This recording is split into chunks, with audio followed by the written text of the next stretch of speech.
motorcycle, or trucking accident, what you do next matters. Make sure to call Sweet James Accident Attorneys.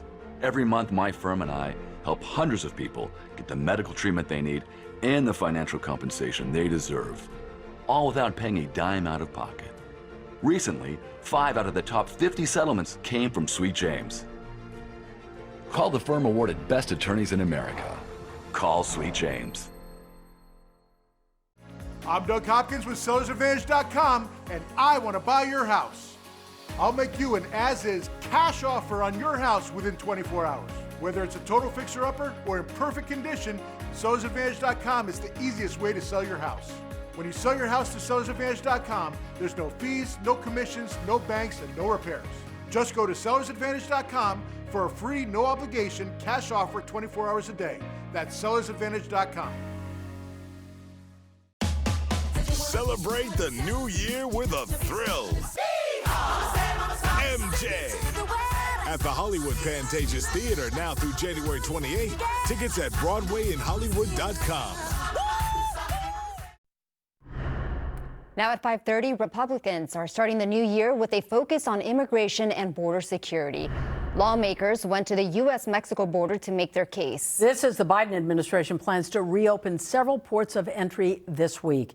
NBC4's Conan Nolan live in our News Operations Center with more for us. Conan. Hi, Colleen. This is going to be a big issue for the election year 2024, and it's a problem particularly for Democrats as it's splitting their party. The Democratic governor of Michigan, the Democratic mayors of New York, Chicago, and Denver are saying something has to be done about the surge at the U.S.-Mexico border, which is why the House Speaker was there today. The situation here and across the country is truly unconscionable. House Speaker Mike Johnson and nearly 60 other congressional Republicans, including several from California, starting the year off with an issue that has been problematic for Democrats and the Biden White House: the unprecedented surge of illegal crossings and asylum requests at the U.S.-Mexican border. An estimated 7 million migrant encounters with Border Patrol over the last 3 years, over 300,000 in December alone. Director Wray admitted that with the border wide open and a war in Israel, Hamas can just walk right in. That's the director of the FBI. We are dealing with a sex trade problem. We are dealing with a cartel issue. We end, catch, and release.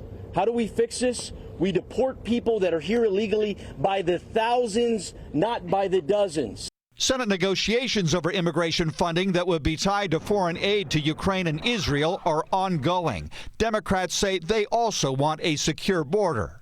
And we're willing to meet the Republicans, a good part of the way. I think now in the last few days, many Republicans have begun to realize that we are willing to do that. But progressive Democrats have voiced opposition to some of that which is being discussed, such as deportations. Long Beach Congresswoman Nanette Barragan chairs the Congressional Hispanic Caucus. What it is, it's a conversation about how do we just end asylum? How do we do away with immigration? And that's the concern. It's not really about how to fix it. Indeed, a fix may be impossible during an election year. Brandon Buck served as a senior advisor to former House Speakers Paul Ryan and John Boehner. Anything that comes out of the Senate that passes with Democratic votes, Republicans are going to go apoplectic over. I don't care what it is. Anything that Chuck Schumer is going to put on the floor is never going to be good enough for those folks, both for their base, but they also just see a political advantage that they're going to press and hold out for more.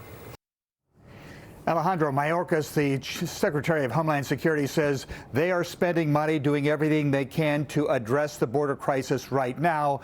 Republicans in the House say they are considering filing an impeachment declaration against him, as well as that, of course, investigation into the impeachment of Joe Biden as well. I'm Conan Nolan, NBC4 News. All right, we'll stay on top of that. Thanks, Conan. Meantime, court documents containing the names of people associated with Jeffrey Epstein have been released. The latest unsealed documents are part of the defamation lawsuit against Epstein's confidant, Ghislaine Maxwell. She was convicted of federal sex trafficking charges and sentenced to 20 years in prison. Epstein was also facing multiple sex trafficking charges when he hanged himself in a federal jail in 2019. Police in New Jersey are now searching for the gunman who shot and killed a man outside his mosque in Newark. Investigators say right now the shooting does not appear to be motivated by bias. Authorities identifying the man as Hassan Sharif. They say he was shot multiple times and taken to the hospital where he died. Sharif is being remembered as a community leader. He's also a longtime TSA officer at Newark Airport. Tonight, authorities are offering a $25,000 reward to find the person responsible for his death. Meantime, overseas, Hezbollah militants are promising violence over the death of a Hamas leader in Lebanon. Although Israel has not formally taken responsibility, experts say there is little doubt as to who is behind the killing.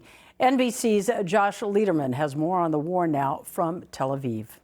The Israeli government is staying publicly silent about whether or not it was behind the killing of Salah al-Aruri, a top Hamas official in Beirut, last night, with the Israeli government neither confirming nor denying involvement. But now several U.S. officials, as well as a person briefed on the operation, tell Courtney Kubi, Dan DeLuce,